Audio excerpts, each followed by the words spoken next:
Mailbox number for Into the Fray is 844-866-3366. So call that number anytime, and you can leave your stories there. If you need more time than the service allows, then please just hang up and call right back. CryptidCon tickets that I had to give away are literally in the mail right now, on their way to the recipients and winners for the share contest. Tickets are still available for CryptidCon, September 9th through the 10th, located in Frankfort, Kentucky. Go to cryptidcon.com to get your tickets and more information. New content up for insiders. Most recently was video footage from my 2 visits back to Utah, to the very location where I saw the shadow people.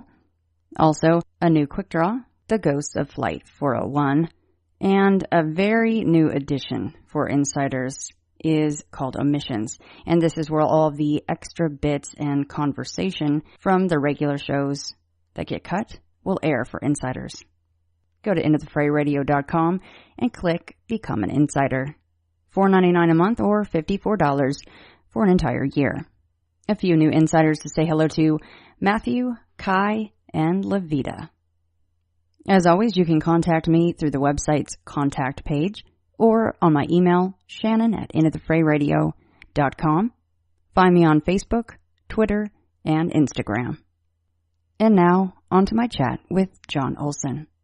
On this edition of Into the Fray, I have on with me John Olsen, and he is the author of Stranger Bridgerland. Welcome. Thank you. I appreciate the opportunity to be on your show, Shannon. I really like the book. I told you I whipped through it in one sitting. Of course, I had all my notes and highlighters going. Some really, truly creepy tales in here, John. Oh, thank you. Yeah, it's been great gathering these stories and speaking with people. It's been an amazing journey. And I know we're going to get into your stories, which started the book off, but how did you come across these other tales that are in this book? Well, interestingly enough, as I grew up in this house that was haunted, I had, like you said, the tales of my own that I had to share. And once I started sharing those with people, it was amazing to me the amount of people that also had stories and they wanted to share it. And throughout all this time, I kept telling them, I would really love to do a book. Would it be all right if I shared your story? And it surprised me the amount of people that were like, yeah, that would be great. I'd love to have it in there. A lot of them asked not to have their real name. Right. But they were all good with having their story shared. In fact, I can only think of 2 in particular where I still don't have their permission to share or write those stories. But the vast majority of people are happy to share their story. And I know the book just came out, so no pressure here. But are you already looking for more stories, or was there too many to include in this first book? Actually, I do still have a lot of stories, but I'm also still looking for stories. I'm always looking for great stories. At the end of the book, I give my email and tell people that I'm always willing to talk to them and get their story. I just love gathering those stories. And so are you looking for stories that are just in Utah, anywhere in Utah? You know what? I'm getting stories now since I started the Stranger Bridgerland Facebook page. It's actually spread out from Utah. And now I'm actually getting stories from all over the country. Nice. Yeah, it's great. Well, let's go ahead and we'll do it at the end as well, but you may as well throw your email out now while we're starting. Okay. It's Olsen, OLSENJ, as in John, 243, and that's at Gmail. Great. I'll make sure to link that. And you said there's an official Facebook page also? There is. Yep. It's called Stranger Bridgerland. Perfect. Now, I was looking on the maps, and I just typed in Bridgerland, Utah, and it kept bringing up like the technical college. And is Bridgerland a suburb of Logan? What Bridgerland is basically it's the area of northern Utah. It's named after Jim Bridger, who explored it first.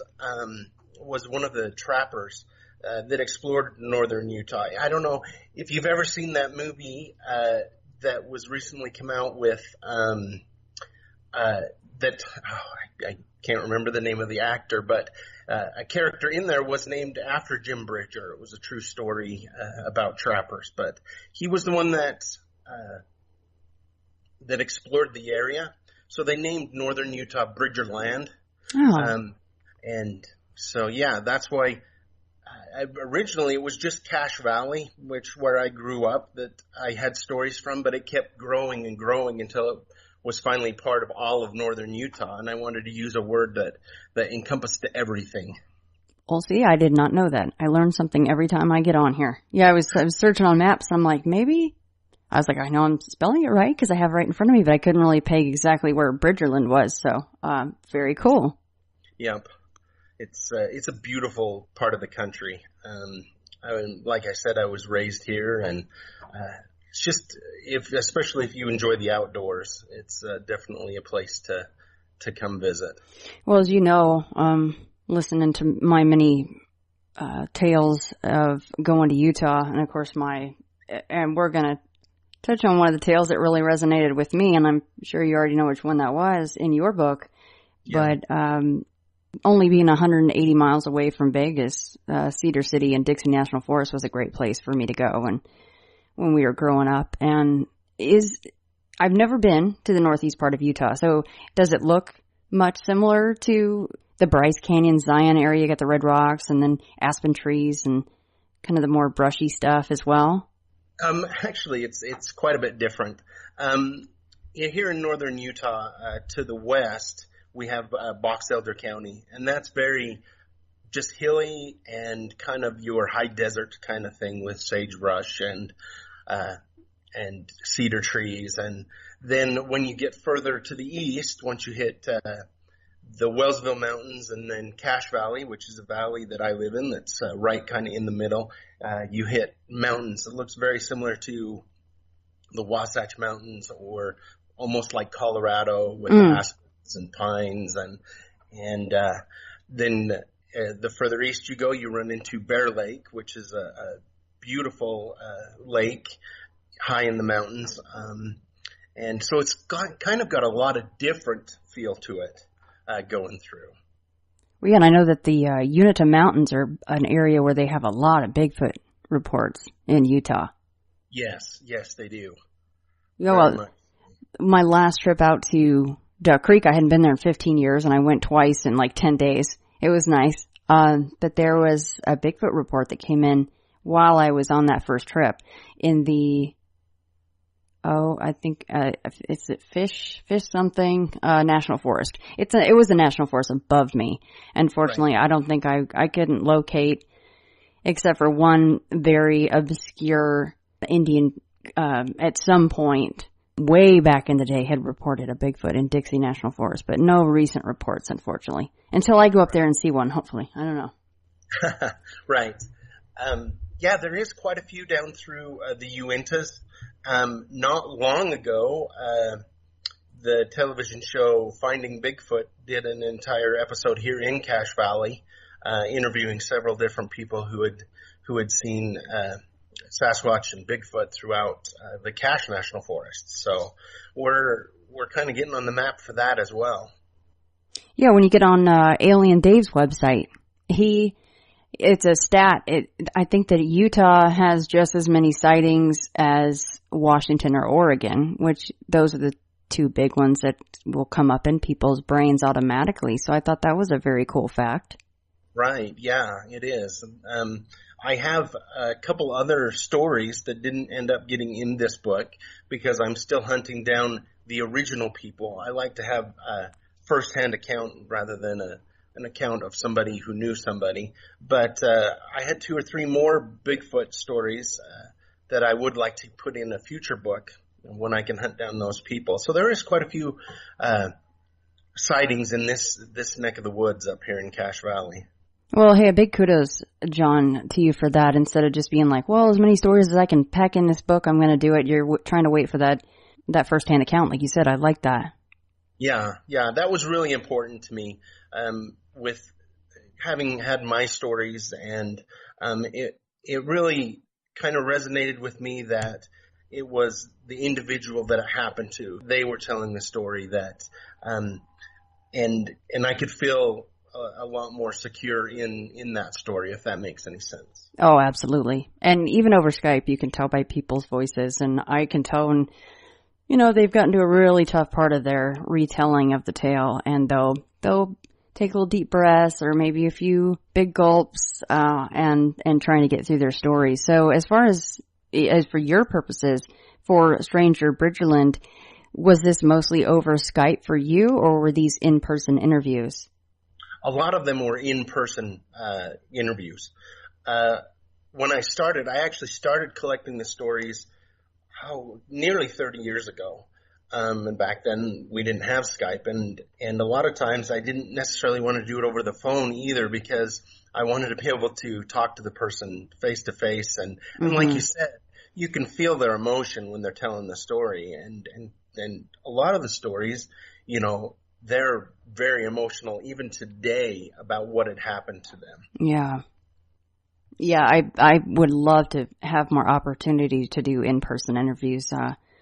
It's a little different over Skype, but you can tell a little bit about what's going on with the person anyway, at least when you get to talk to them and hear their voice. Yeah, exactly. Well, yeah, John, let's jump into this, and let's start with you, though, because I like the picture that you included of your childhood home, and it's 100-year-old house. I suppose it's a little over 100 years now, right, by the time the book comes out, but yeah, yes. Let's jump right into that and what was going on in that home. Well, like you said, it was well over 100 years old. My parents moved into it in the 60s. And at that time, it had actually been abandoned for about 10 years. So when they moved in, they had to start doing some renovations. And compared now to that picture, there's a lot of renovation that's been done. My dad did it himself with my help as I grew up. But interestingly enough, when I was around 7 or 8 years old, I noticed, things didn't seem the same in my house as other people's houses. And there were certain things that were going on. For example, from the main level in the house going up to the upstairs or loft area, the stairs that go up are extremely steep. Because the house was built 100 years ago, there's not the same code and everything, so they could make them extremely steep to save space. And whether you were upstairs in the room that the stairs went to or down in the bathroom, which the stairs went over, I noticed you could hear somebody running up and down the stairs quite often. This was during the day when you knew you were home alone. So speaking with my sister, she's 4 years older than me, we actually coined the term the stair monster. For it, because it was running up and down the stairs. Other things that would happen, you could be in one room and somebody would call your name in another room. And so you would go to see what they wanted and there wasn't anybody there.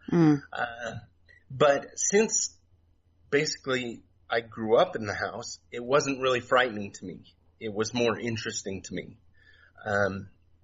So when I would share the stories with my sister, and she would share the stories with me. I had one older sister, one younger brother. I remember being at the point where I brought it up at the dinner table, and my parents were very adamant that the house was not haunted, and that we were not allowed to talk about it or tell anybody that our house was haunted. And at the time, I didn't quite understand why, but as I got older, you realize I grew up in a small town, and the two things that people love to do in small towns is gossip and try to avoid being gossip. So the biggest thing for my parents was not to have people think that we were crazy because, there's the Olsens, their house is haunted. Yeah. But as I went along and got older, there was always something going on in the house, as I wrote, in several of the stories. But that my father was always one that was very adamant that there was nothing going on and that we shouldn't talk about it. My sister and I would talk to my mom, and she was a little bit more open, but very, very adamant also that we don't share the stories outside of the house. But at the same time, I knew that my dad was having experiences. There's a chapter in the book called The Ghost in My Dad. And as he's gotten older and we've gotten older and it's a little bit more accepted, I guess you could say, then he shared a lot more experiences that has happened to him even back then. Now, as far as the running up and down the stairs, did your parents admit to hearing that? My mother did. For a long time, my dad wouldn't admit to anything that he had heard. But my mom did, yeah. And she admitted to seeing a couple times. She had told us stories of when she was in folding clothes or doing something, and somebody would walk in her peripheral vision, and she'd start talking to him because she'd think it was my dad, and then she would turn and they would disappear. So there were things that the whole family were experiencing as I was growing up. So what's the history on the house, John? Do you know anything about it? Well, I've tried to do quite a bit of search on the house. The land was purchased or was given to the railroad originally. When they were building the Transcontinental Railroad, the government paid them with land, the land here, there. That's how they paid for the railroad to be built. And this parcel of land was part of that. Then it was originally sold to an individual that he built the house and started a farm there. Then later on, it actually got transferred to one of my distant cousins, and they lived there. That family lived there for quite a while until the 40s, 50s. That's when it became abandoned and then eventually purchased by my parents. Yeah, and well, that was a more recent one. Let's go back to your dad's story and when he got his new boots finally came in the mail. If you wouldn't mind telling that one. Yeah, excuse me. So back in the day, a lot of the stuff that you ordered, like we do online, everything we take for granted that it's fairly easy to order things. But he had ordered some boots from a catalog and had waited quite a while, and they had finally arrived. And my brother and I were in the basement at the time. That was a family room. We were watching TV, and my mother and sister were gone, and he had brought in the package and unpacked the boots and the laces and set them on the table, and then had turned to get scissors from the drawer so that he could cut all of the tagging off. But when he turned around, the laces were gone. And he yelled downstairs for me and my brother to return the laces. Bring the laces back to me, And I said, we kind of looked at each other and we're like, we don't have your laces. Mm-hmm. He said, they were right here. And we're like, no, we haven't left the basement. And so he looked on the floor and he looked around if he dropped them, and he even came and downstairs and talked to us again and asking us, and we hadn't seen the laces. And he finally gave up, but when he did, he went outside to do some work, and sitting on the picnic table in the front, just perfectly laid out, was his laces. Mm. And how they got there, he had no idea. There was no one else in the house other than me and my brother and my dad at the time. That was one thing that the stair monster, if you would, or the ghost, likes to take things and move them or hide them and then eventually return them. But that's happened to quite a few of us and our things throughout the years. Quite the trickster, huh? He is, yes, exactly. I guess it's better that he'll take them, but usually you can find them again. Usually, you said, but sometimes you don't, huh? Usually, yeah. Sometimes you don't. Yeah, sometimes you don't find them again. One story that happened a few years ago with my dad, and that he had retired. My dad had retired many years ago, but drove school bus just for kind of a thing to do in his retirement. And one night he had come home and placed the keys on the table, and then gone into the front room. And when it was getting close to bedtime, he went in and the keys were gone. And he looked all over and couldn't find the keys anywhere in the house. And then at the time it was him and my mother and brother there at the house, and they hadn't moved in. So he stood in the kitchen and said out loud that he needed those keys for his job in the morning or he would be in trouble. And he went to bed, and sure enough, when he got up in the morning, they were back on the table. Oh my gosh. No kidding. Yeah, yep. I bet all those years of them saying, we're not going to talk about this, it's not a real thing. Mm-hmm. He finally, out loud, he's like, look, he's like, admitting, I don't know what's going on here, but I need those keys. I don't know how else to say this. Yeah. Well, and even when we were younger, and like I said, he denied that there was anything. I did catch, there was one story. We always had cats, and the reason was we were kind of on the edge of town and we're kind of rural, and so it was the best way to keep away mice and things of that nature. And they were, of course, pets. And we had two cats that were inside-outside cats. They spent most of the time outside. They would come in on occasion. Well, they got into a bad habit of jumping on the screen in the middle of the night because they wanted in the house. So my dad started locking them in the garage with their food and their water at night. And that worked for a little bit. And then the cats started getting out. And he was trying to figure out how they were getting out. And my bedroom at the time was up above towards the garage. It's an unattached garage. And I said, well, I think I was about 9 years old at the time. And I said, well, I know how the cats are getting out. And he said, well, how? And I said, well, I can hear that door being opened and slammed at night. I said, it's the stair monster. And he kind of gave me a little bit of a dirty look about mentioning the stair monster. Mm-hmm. And I told him, I said, if you just go out, I bet, when you put the cats to bed and say, I'm putting the cats to bed, don't let them out, that he'll leave them in there. And he shrugged it off. But after a few more nights of the cats getting out, I actually heard him try that. Oh. And he later admitted that on nights that he said, please leave the cats in here, don't let them out, that was the night that they would be left in there. Oh my gosh. And the door would be opened. And it was a big, heavy wood door that latched pretty good when you shut it. So it wasn't the wind, it wasn't, And so I knew that he understood there was something going on, but that he didn't want to admit it. Wow, so the stair monster just wanted some kind of acknowledgement, right?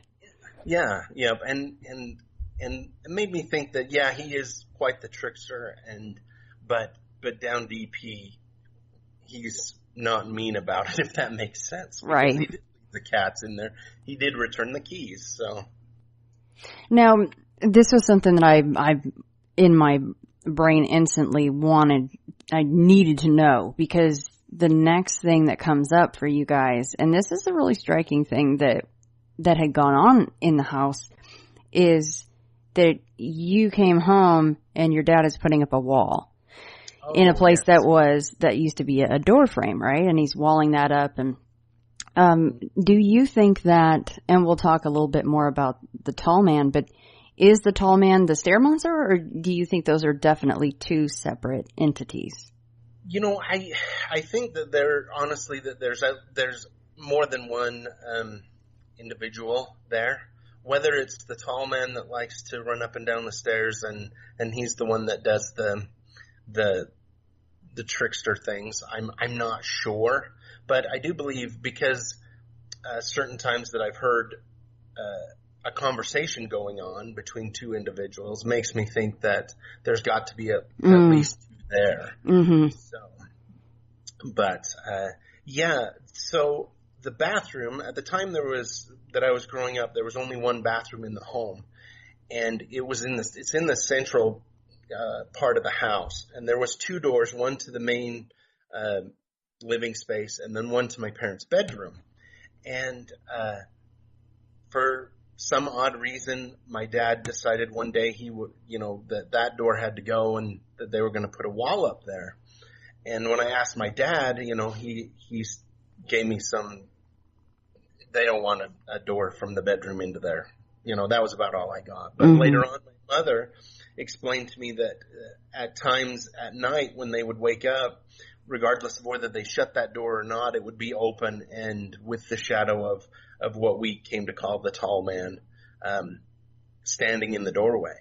And they figured if they boarded that up that they wouldn't have to wake up to that anymore at night. Can't blame her there. And you've seen the tall man as well. Can you describe him? One day what had happened to me, I came home from school and, threw my books down and made a sandwich and went into the living room, sat down, and all of a sudden he walked in.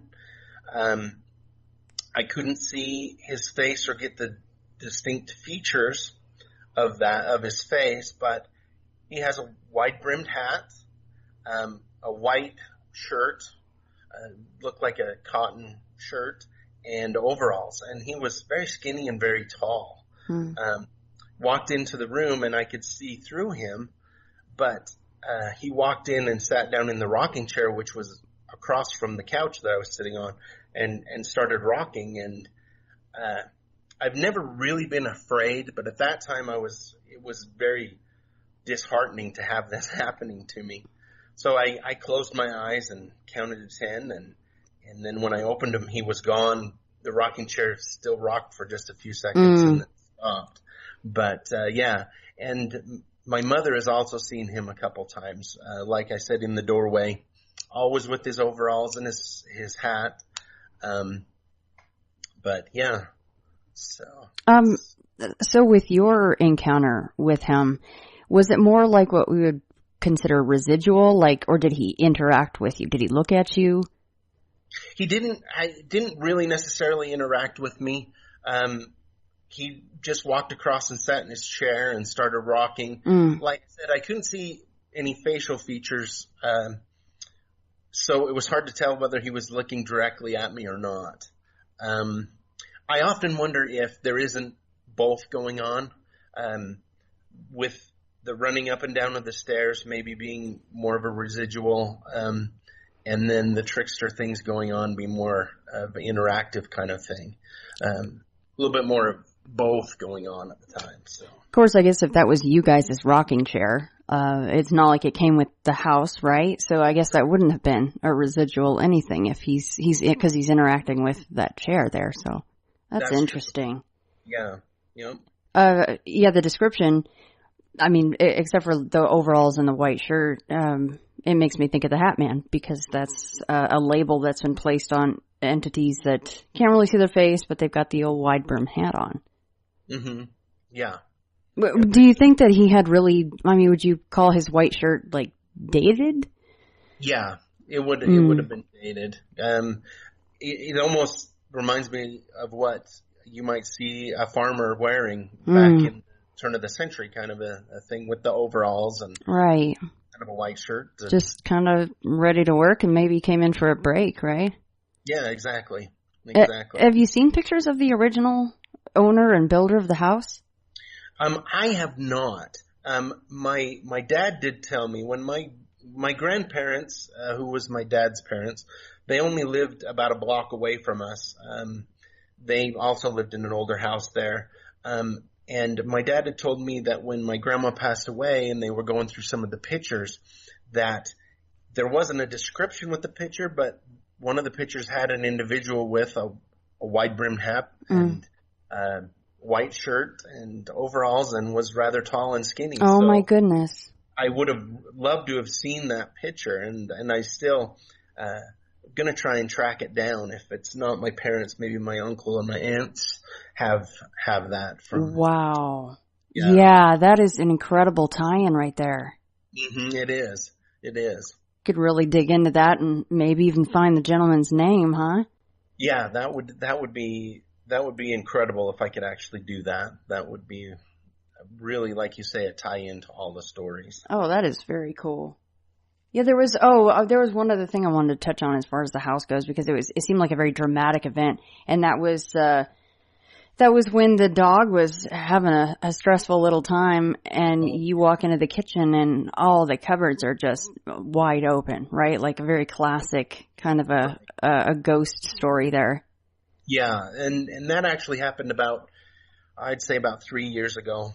My parents were on vacation with my brother. And my younger brother has Williams syndrome, which is very similar to Down syndrome. It's just different chromosomes, and he's very high functioning, but lives with my parents and will his whole life. But they went on vacation with him and asked if I would house sit, which I said I would. And it was a Friday night, and me and my youngest son, I guess he'd be about 7 at the time. We spent the night there, and we stayed up late and watched movies, and he'd fallen asleep. So I scooped him up and took him upstairs. We were sleeping upstairs, and I came back down to get my mother's Shih Tzu. His name is Bassa. And he was laying in his bed in the kitchen, and he usually does sleep with my parents or sleep with whoever, if somebody's there, my brother, whoever. And I asked him if he wanted to go to bed, and he just kind of rolled over and stayed in his little bed in the kitchen. So I said, oh, okay. So I went upstairs and laid down and went to sleep. And about 2 o'clock in the morning, I wake up to just a horrible racket going on downstairs. And so I walk to the top of the stairs, and I can hear all kinds of banging going on, and I can hear Bassa's just barking his head off. And so I walked down the stairs, and as I hit the bottom landing of the stairs, everything stopped except for Bassa, who barked a couple more times and then stopped. And so I made my way into the kitchen and turned the light on, and all of the cupboards and drawers in the kitchen were in various stages of open, closed. And Bassa was underneath the table just shaking. And so I closed everything up and did a quick search of the house, knowing I wouldn't find anything or anybody, but and scooped up Bassa and went to bed. And it's funny, whenever I tell anybody that story, they're like, oh, weren't you just frightened to death? And how did you spend the night there? And you know, after living there, growing up there and experiencing everything, it's really not scary. And I know that sounds weird, but it's just him, the stair monster, acting up. Yeah, just another incident under his belt. Yeah, exactly. It's interesting also when I tell people stories like that. A lot of people's reaction is, oh, well, why don't you have the house blessed or cleanse it or all of these things? And I think honestly, between me and my sister and brother and my parents and everything, this might sound weird, but it's just like another member of the family, and right. You wouldn't want to necessarily kick him out, because I'm sure, like we talked about, this was his house at one point too, and maybe it still is, and so I don't think it would be fair to kick him out. That's a very cool sentiment, and it doesn't seem like he's hurting or upset or whatever, if it's a he or an it or whatever we want to call it, right? It seems like it enjoys its time there. It does. Yep. And it's interesting because my children, I've got 3 children, and growing up, they have all, enjoyed Grandma and Grandpa's house. They love going to Grandma and Grandpa's house. And it didn't take them long either to figure out that there was something not quite the norm at Grandma and Grandpa's house. But they've still enjoyed going to, visiting, spending the night. They still do. I've got a daughter that's a teenager. I've got an older son who's he's just left for an LDS mission. But they've all spent time there. But it's interesting how he seems to, I don't know if you would say like to tease more people than others. He's really enjoyed over the time teasing my oldest son. Mm-hmm. And my oldest son has had quite a few experiences that he loves to tell his friends and stuff. And one in particular that I was going to put in the book, and I just didn't end up putting it in. My mother really enjoys decorations, holiday decorations, and in particular is Christmas decorations. She's always picking up Christmas decorations, and for a long, long time she had a snowman, which was really nicely made, about 4 feet tall. It was made out of just fabric and filled with really nice fabric. And then at the very base was a sandbag so that you could position it any way that you wanted to, and it would stay, supposedly. Mm-hmm. And whenever she had it during Christmas season in the front room, it always tended to move a little bit or change positions. And it was always a disagreement about who put it where and when we really knew who had moved it. Well, during the summertime, the downstairs that used to be the family room is now storage, and that's where they keep all of their decorations. And about 4 years ago, Grandpa had got my oldest son to come down and do some painting. And he was in the basement painting in the hallway, which you can look from the hallway directly into the storage space. And my son was listening to his headphones, but he said he got a feeling that something was watching him, and he stopped and looked in there and noticed the snowman was in the corner staring at him. He said he thought the snowman was staring at him. He's never really liked the snowman since he was little. So he went over and turned the snowman around, and like I say, the base is a sandbag, so it's kind of hard to move him around. Turned the snowman facing the corner and went back to painting. And after about 10 minutes, he's got his headphones in, so he's listening to music. He catches some movement out of the corner of his eye, and he turns and looks, and the snowman is now in the middle of the room and facing him. Oh my gosh. Yeah. Poor guy. Yeah, there's no way down into that basement except for through the hallway where he's painting. And so he went upstairs and told Grandpa, he said, I'm not going to paint down there as a snowman. Yeah. So him and Grandpa went down and got the snowman and put it on the porch. And that's where the snowman stayed until a lady one day mentioned how much she liked the snowman. And my mother said, "Oh, do you like the snowman? Well, you can have it." So it got banished out front. Yeah, it got banished to outside. Oh, man. That would be horrible. Those darn basements, right? They're just no good most of the time. Yep, they can be creepy, that's for sure. And how old was he when that happened? About 15. Okay. Yeah, poor guy. Jeez. Yeah. Nope, that's on the no list for me. That's really creepy, John. Yeah, it's kind of a real, I know you're here, you know I'm here kind of a deal. Yeah, that's pretty in your face. Like you said, when you have a basement one way and one way out, and it's probably, I'm imagining like really loud, creaky steps. So he would have, seen a person coming down or someone messing with him. He didn't. So that's terrifying. Yeah.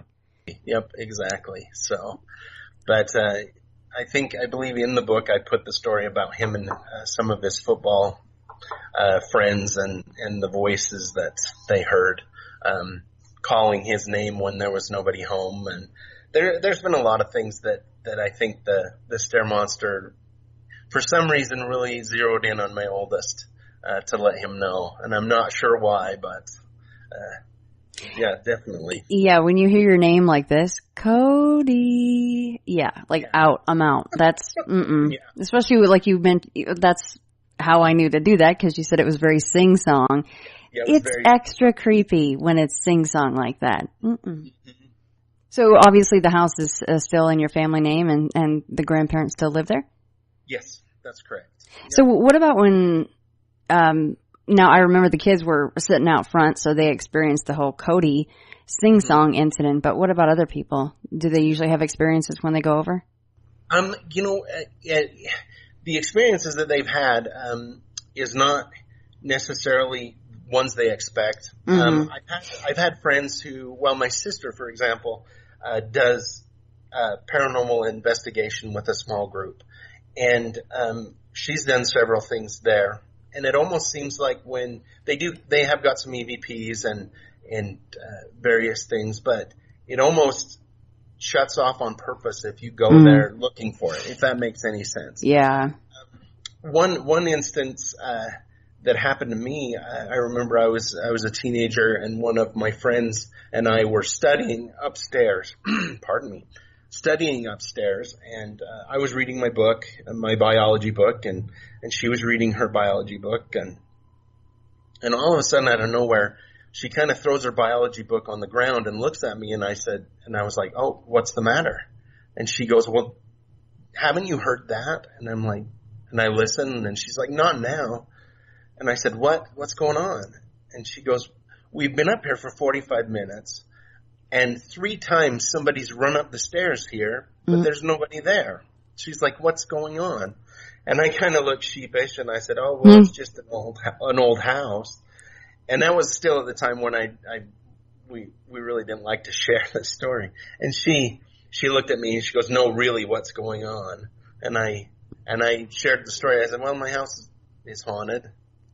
And she's like, "Really?" And I said, "Yeah." And I shared the stories with her. And so, that happened. And I was surprised too at the time, she believed me, even though she just witnessed it, but it was nice to have somebody believe you too and experience it. So yeah, there's been a few times where we've had people over and they've asked what that was, and you kind of have to, this is what it was. You're like, "Oh, those darn cats again," right? You're just trying to cover it. Exactly. That's funny, though. You were studying. You had been so used to the stair monster running up and down the stairs. It probably didn't even register to you anymore. Yeah, no, it was background noise. And, sleeping up in that room, it was my sister's room originally. And then when she moved out, I moved up there. And yeah, if you didn't make it the background noise and just kind of ignore it, you couldn't get enough sleep, or you couldn't, do anything really, because at times it was just very, very active. So I think it's a good thing, unless you didn't put it in the book, but there were no instances of people waking up and then the tall man or anything else is literally standing over you in your bed, in your safe place when you're trying to sleep. No. There's been occasions, especially with my kids, when they sleep in the front room when they go visit grandma and grandpa, and they'll wake up and somebody will run across the room and then jump off the step. There's a step, 2 steps into the front room. That's happened on occasion, but as for, really scary things, I should say, there hasn't really been anything that's been, I'm not sure of the word, but too really traumatizing. Too traumatizing, yeah. Yeah, that's good. They have their boundaries. That's really considerate of them. Yeah, exactly. So, John, do you have any EVPs that you've captured? I do. I don't. I've been trying to find them, but with the book coming out, and I haven't been able to. But one that stands out to me in my head was an accidental one. I had a video camera and I was filming my oldest son, and at the time he was only about 6 years old. And he's telling a story about this, and we're upstairs, and he's telling a story about this and that.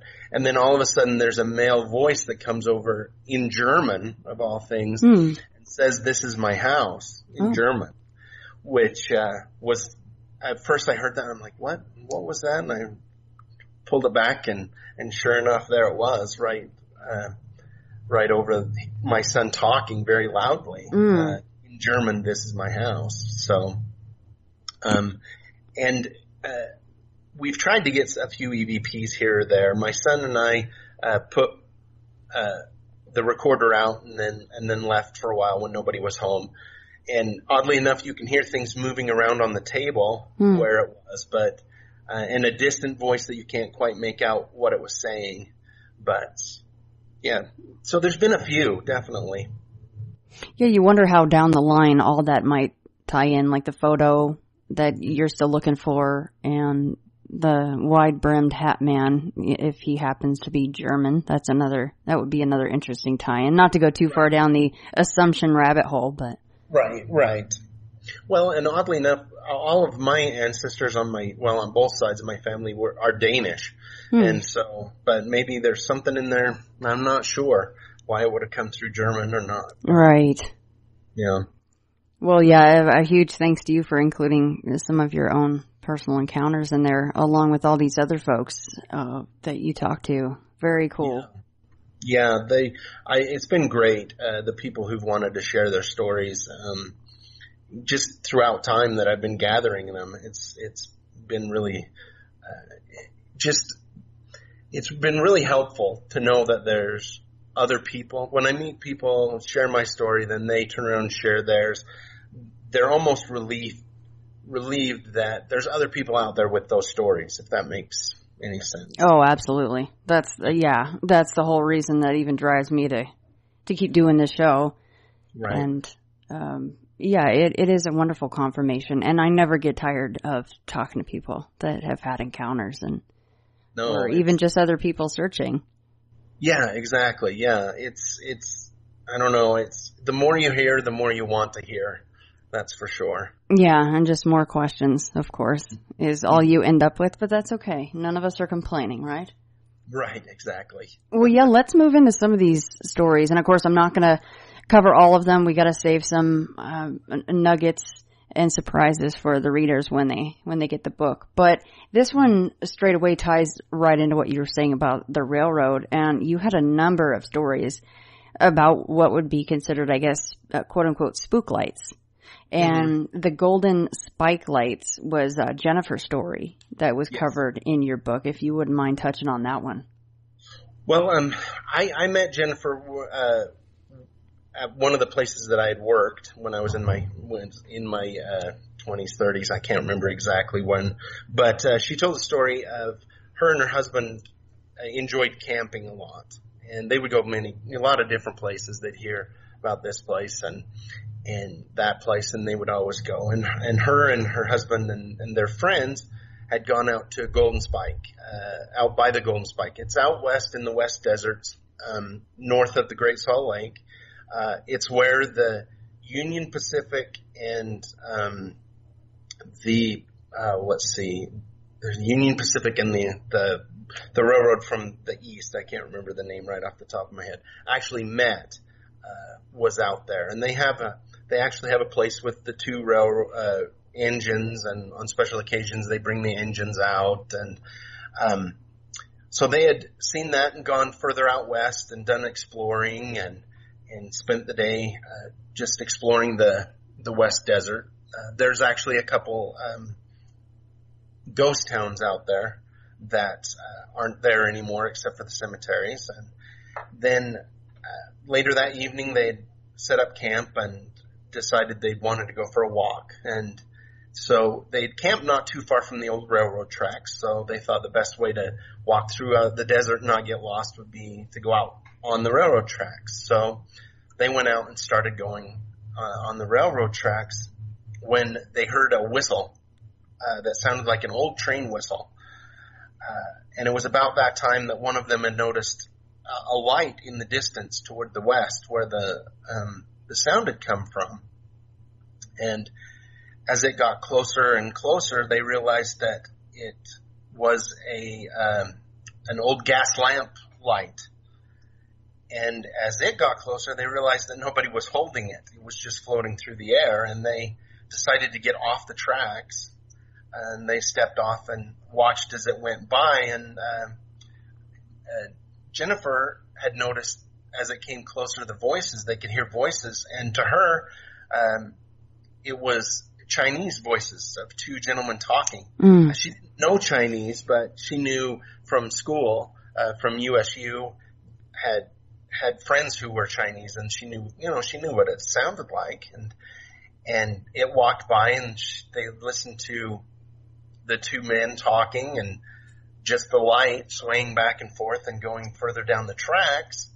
And as it got further down the tracks, they heard the whistle again, and it went out. And they were just stuck in the dark out there. Yeah, they're like, time to go. Yeah, exactly. But they were brave enough. They actually spent the night still out there, which was awesome. But I've actually heard that's the only first-hand account that I have. But I've heard several stories of scouts out there who camp near the railroad tracks and have heard. That was the only one I've heard of where they saw the lamp itself, but they've heard the swing of the hammer and the ping as you hit the spikes, and can hear voices of people out there that used to work on the railroad. And so it's and being out in the West Desert just by itself at night is kind of a spooky place. So yeah, the desert is just as creepy as the woods at night. Oh yeah. Yep. Sometimes maybe it's worse that you can see so far because then your mind really plays tricks on you. Another cool part of that story, John, that you included in there was the fact that I think it was right before the sound of the old train whistle, the coyotes had been going off with their yelps and cries, and they actually stopped, and then the train whistle came, and then the light, and then once all that went away, the coyotes started up again. I thought that was so cool. Yeah. They'd been sitting before they saw the light. They'd been listening to the coyotes up in the hills yelping, and yeah, they shut off when all the action started, and then once it had gone, they slowly started up again. So, I'm sure there's a lot of things that those animals out there see quite a bit like that, where they're out there. Yeah. Yeah, you gotta wonder what they think, if they think anything about it, of course, but what do they think? And they're just like, oh, goodness me, I don't want to have any part of that, so I'm just going to be really quiet. Yeah, exactly. Yeah, that was one of my favorite stories, actually, when she was telling me about that. So, was that her first time, or one of the few times she had retold it, and how did she feel retelling that? She hadn't told a lot of people. She said that they talked about it a lot, her and her husband and the friends when they did, but she hadn't told it a lot. But after hearing my story, she felt comfortable about sharing it with me. So, yeah, that's very cool. The whole human aspect of it, and the psyche, and what happens to us after we have these experiences is just as fascinating as the experience itself. Mm-hmm, exactly.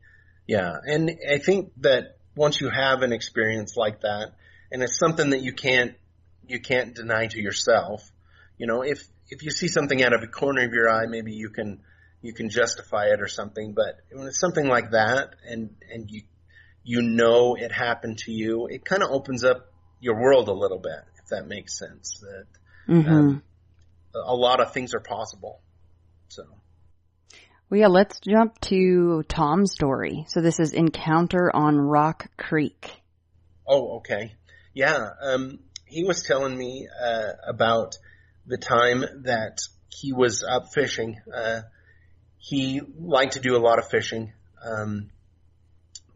And there's right above, Blacksmith Fork is one of the main canyons, here in the valley. And the Blacksmith Fork River runs through it. Rock Creek is a tributary of it. It's pretty high up, in the mountains.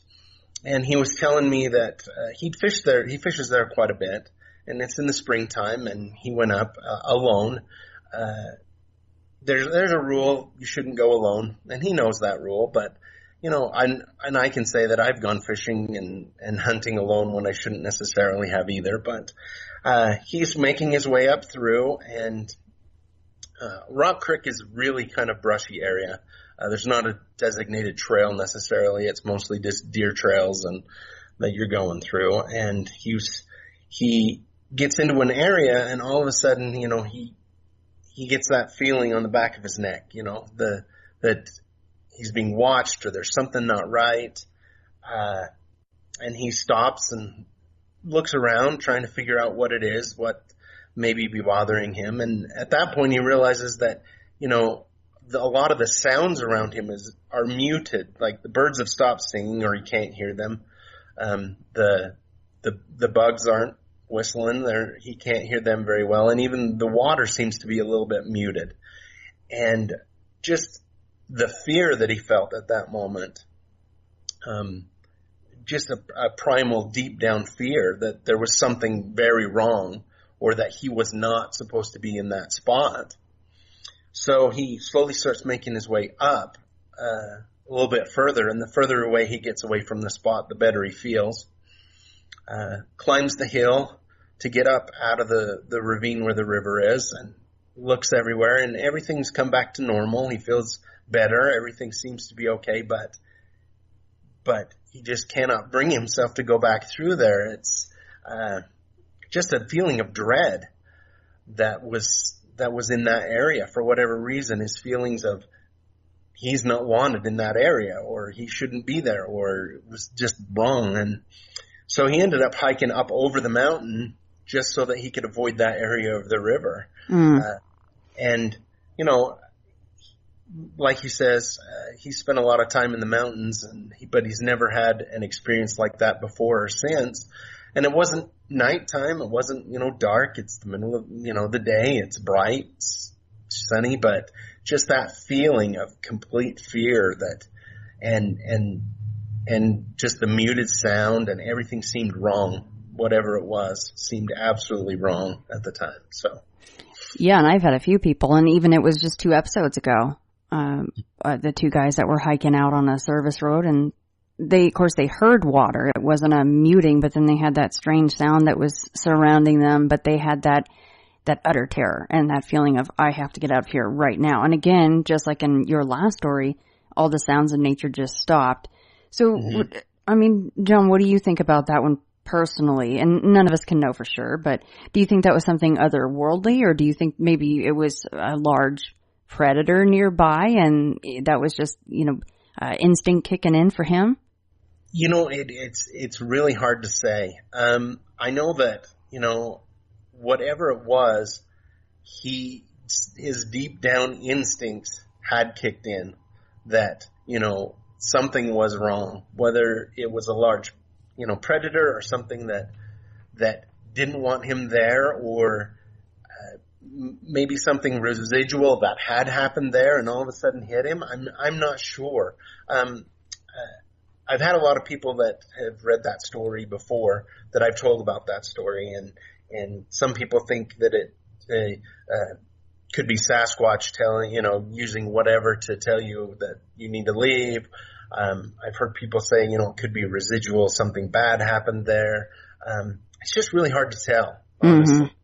But it was definitely something that spoke to him in, you know, deep inside that let him know he needed to leave. So yeah, especially for people that are used to going outdoors, and like you said, he went alone. He knew he shouldn't have, but for people that get comfortable in the outdoors, you don't really think twice about doing stuff like that. So for him to actually skirt the entire area, and I wonder, do you know if he even goes back to that area now?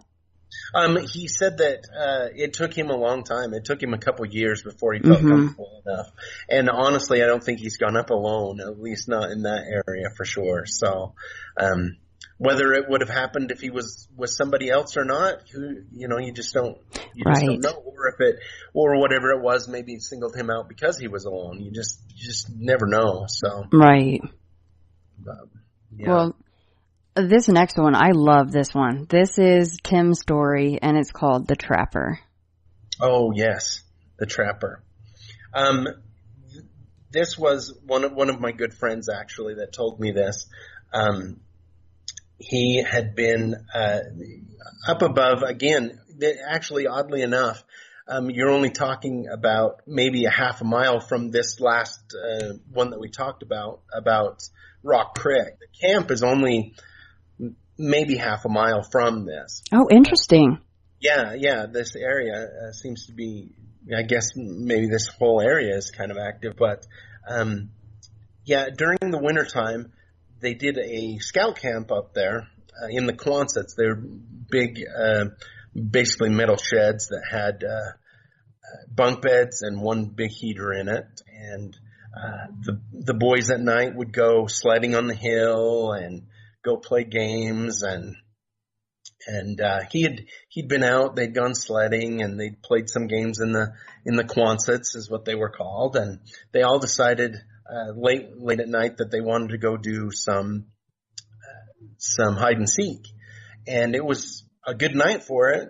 They said, because the moon was out and the snow. If you're ever out in the wilderness with the snow and the full moon, it's very bright. You know, it's easy to find your way around. And he had gone along the river to hide in some bushes. He was crawling along and had just come out of the bushes, and it had a hard pack on the top, but if you put enough weight, you'd fall through. After the sun comes out and it melts a little and then freezes at night, you end up getting that hard crust on top. But he was breaking through it and had found a nice place to hide. And he looked across the way, across the river from him, and here's a guy in full buckskins. He's got his rifle with him, and he had told me, a big thing when I was growing up, they had rendezvous around here. That was where the mountain men would get together, and that was their fun thing to do in the summer, wear their buckskins. So he knew what a mountain man looked like, and the mountain man was standing across from him on the thing. He was kind of surprised to come across a mountain man out there in the middle of the night and in the woods, but he mentioned his eyes. He still remembers, he says to this day, the eyes were so bright, and he motioned for him to go back the way he came. And so, he motioned to him several times there to go back. So he made his way back through, started making his way back under the brush and back the way he came. And when he looked up, he got his foot caught, was trying to get out. He looked back and the mountain man was gone. And he thought that was strange. And he said he really thought at the time this was a mountain man, because he wasn't see-through. He wasn't, ethereal kind of a thing. Mm-hmm. It looked just like, So when he disappeared and he couldn't see where he'd gone, he started getting really nervous and headed back to camp and went right to bed.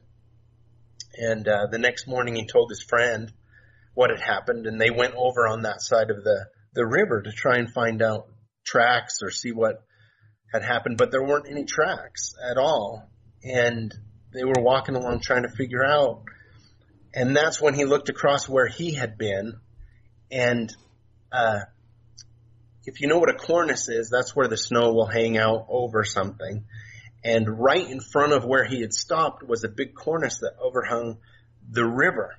And had he continued on climbing like he had misjudged where the edge of the river was, he would have fallen right in and could have very easily drowned, especially with his full winter gear on, falling into the river.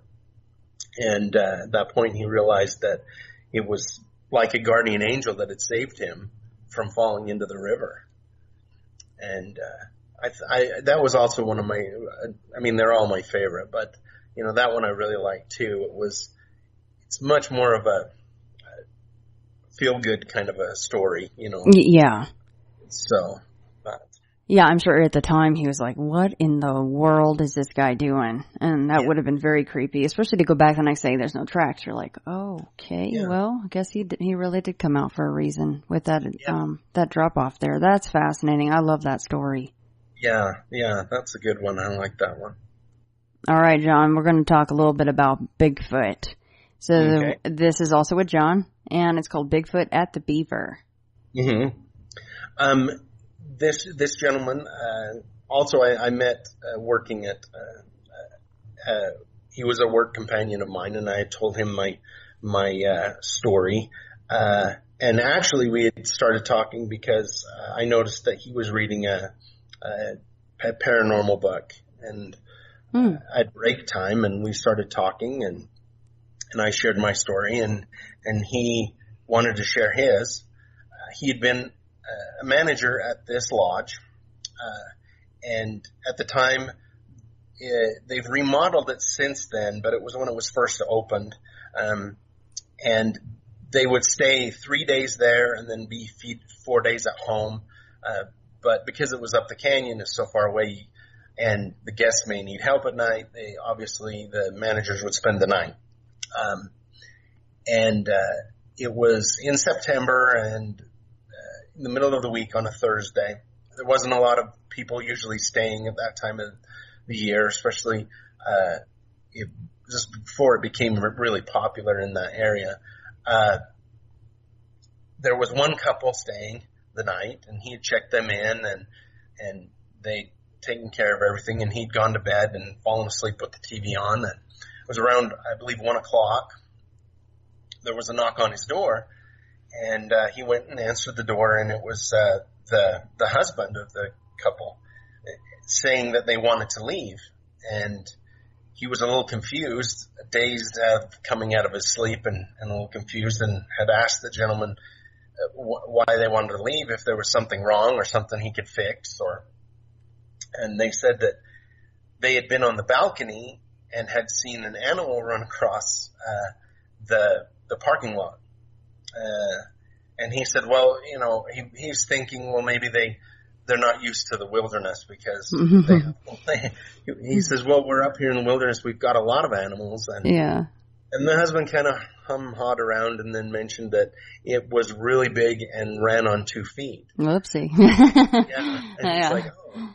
So he went down and checked them out, and they basically threw all their stuff in the car and took off.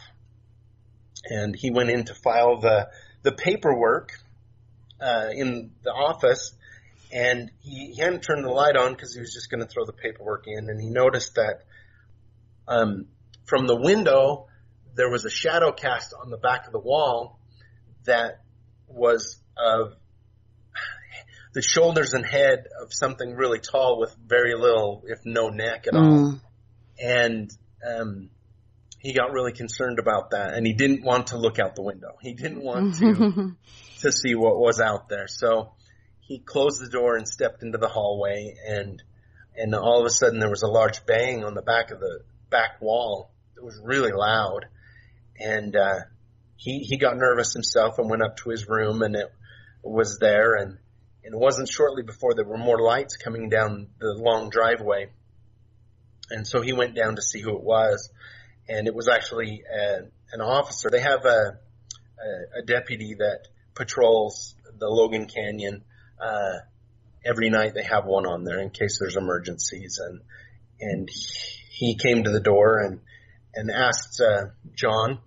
He asked him if there's anything strange had been going on that night. And he said, well, yes, funny that you should mention it. And he explained what had happened, and the officer said that they'd had reports of somebody in a gorilla costume running across the road in front of cars. Oh, goodness. And he said, it's Thursday, in the middle of September. There's not a lot of traffic. Nobody's going to be up here playing a prank, And the officer, he asked the officer to go stand outside of the window so that he could measure the shadow. And even though, the moon had moved, there was still a good 2 feet difference, and the officer was a good 6'3", 6'2", and so before the officer left, he just happened to ask. He's like, well, you must see a lot of strange things when you work graveyard up here. And the officer just mentioned that they're not allowed to talk a lot about what they see. Oh, boy. So that's awesome. But, and he had talked, then later on he had shared that with another, I think it was a manager. And the manager said, he's like, you can tell when he called them they, you can tell when they are around, because the coyotes, you can't hear the coyotes will be gone. On nights that you hear the coyotes, then you know they're not around. And so that kind of gave him chills too. So. Yeah. Oh, that was a tall dude. A tall creature outside that window. And the fact that the deputy came by and he's like, hey, you haven't to see anything, that lends a lot of credence to that story. Right. Don't you wish that a lot of these deputies in all walks of life, whether it be in urban places or out in the woods, they would just write under a pen name? You can totally be anonymous, but we want to hear your stories, right? Exactly. Yeah, exactly. And you know that there's they see a lot of things that they don't necessarily share. But yeah, that would be great to be able to get some good stories from them, definitely. Yeah, we're still waiting for some of these park rangers to come forward with any, tie-ins for Bigfoot or any missing people, missing 411. Not that I'm tying that together. I just, I'm just going down the list with commas in between. But yeah, whatever kind of strangeness is out there, it'd be wonderful if somebody came forward and would talk about that. That was a great story. Poor guy, though. I mean, he just checked out the only two people, and he's there by himself. He's like, good Lord, what is that behind me? Yeah, exactly. What is that? Oh, that would definitely scare you. Yeah. I can just imagine, you think of creepy lodges, you think of The Shining, and you're like, well, do you have a shotgun? Do you have an axe? Do you have something to protect yourself? Yeah, you would be thinking and trying to figure out exactly what you had, and if the door was thick enough to keep whatever is outside from coming inside. So yeah, because at that point you're not going to run outside screaming just to go into the arms of whatever it is outside, standing at 8 foot 2 inches, right? Yeah, exactly. Now I'm not going to lie, I had to really rein myself in, because when I first got the book, I had everything just starred and highlighted, and most every single story, I realized that, I'm going to keep the poor guy on the phone for like 3 hours and give away all the secrets in the book. And so I had to really rein myself back. So, this is the last one I will ask you to cover. That way there's plenty of surprises for the readers. But this one is the one that I mentioned really resonated with me as far as the description of what was seen.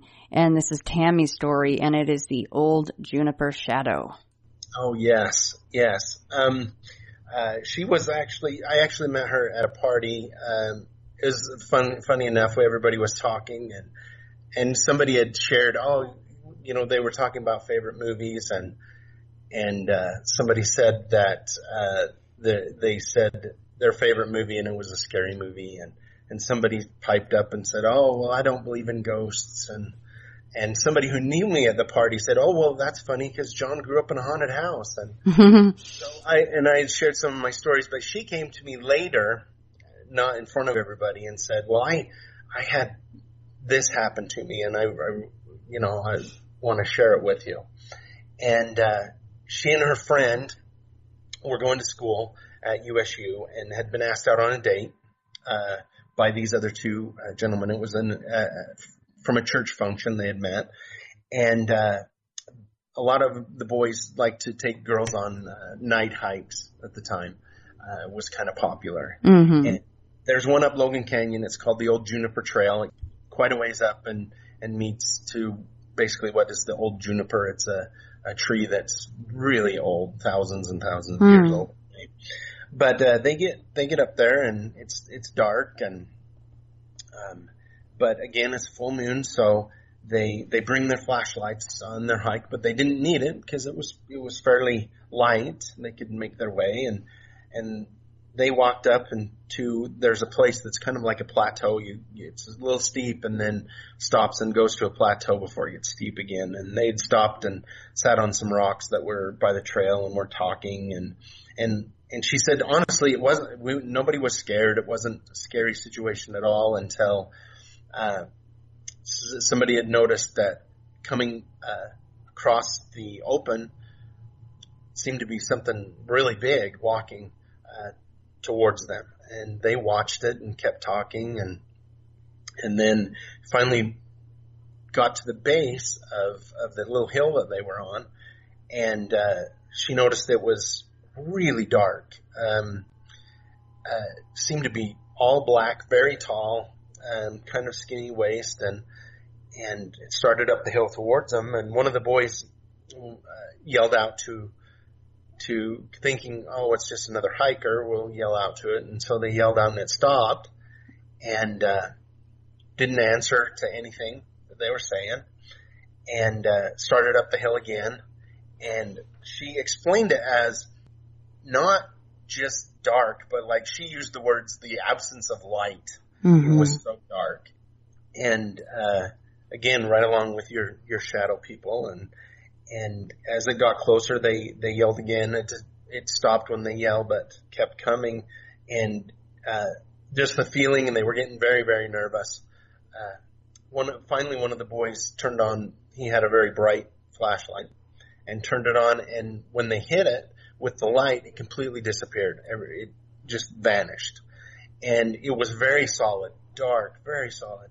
And so at that point, they all turn on their lights and head down the canyon to get out of there. But she said it was the most scary experience she's ever had. And like you say, I equate it to shadow people, but it was a really scary experience for her, she said. Yeah, the description of it's coming towards them, they yell, it stops, and then it just keeps coming again. That really creeped me out. Like, what in the world was that thing doing? And what would have happened if they didn't have a flashlight, right? Yeah, exactly. Yep, exactly. That's and the thing that it just completely disappeared when they hit it with the light. And so yeah, it was that whole story was very scary. And I could tell when I was talking to her, she was even then, it'd been several years, she was still it made her nervous talking about it. So yeah, and not being able to see any legs on the thing too. It's like right. I think it was John Paul Capice, when I was talking to him, he was saying that a lot of times things will manifest and it's like they didn't manifest all the way. Like they'll be missing a head or an arm or their legs. So it all just kind of ties in with just terrifying things though. That's on the no list. And mine didn't interact with me though, thank goodness. Yeah. Something, yeah. I haven't seen anything like that, luckily, so, but that was definitely a scary one, so. Well, John, it's a little bit of everything in this book. And like I said, I really had to rein myself back because I thought, oh my God, I'm going to make him cover the entire book from what I've got in my notes here. You got cryptids, you got hauntings, and then there's, of course, the uncategorized things like the feelings in the woods, and you've got the spook lights in there. I love these stories. This book was right up my alley, so I cannot wait for the next one to come out. Oh, well, thank you so much. I'm so glad you enjoyed it. Yeah, and give out your email address again and any pertinent social media stuff that you have going on for the book or for yourself, whatever you want me to include. Yeah, on Amazon, and just search Stranger Bridgerland, or you can actually go to CreateSpace and order it there. And also on Facebook, I have a Facebook page called Stranger Bridgerland. So, and I just want to give a plug real quick. One of my